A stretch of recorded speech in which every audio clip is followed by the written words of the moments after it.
সবাই ছুটি ছিল তো নিরাপত্তা দেবে কে? খারাপ মামা করা কিছু না, চাকরি খাতিরে তো এমন মনে করেন যে আমার যে চাকরি করি আজ থেকে মনে করেন 22 বছর। সকালে মনে করেন যে ঘুম থেকে আব্বা আমার কথা মনে পড়ছে, তারপরে ছেলের আম্মাকে ফোন দিয়েছি, ছেলের কথা বলছি। আমার ছেলে ছোটো ছোটো, তা বাবু কেমন আছো, নামাজ যাবে কিনা, তুমি গোসল করে নামাজ যাও, নাস্তা পানি খাই যাও। আমি তো আসতে পারলাম না, যাই তো ওই ভাইয়ের লাগে নামাজ যাই। আমি মিশে আমার আব্বা মারা গেছে তো, আমি আমার ছেলে ছোটো ছেলে মিস করি, আর একটা মেয়ে আছে।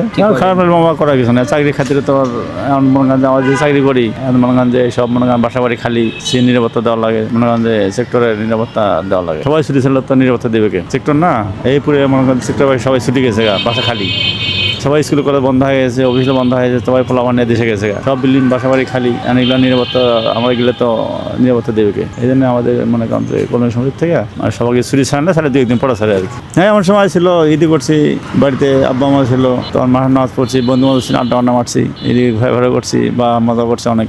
ছাত্র জীবনে অনেক কিছু আলাদা করছি।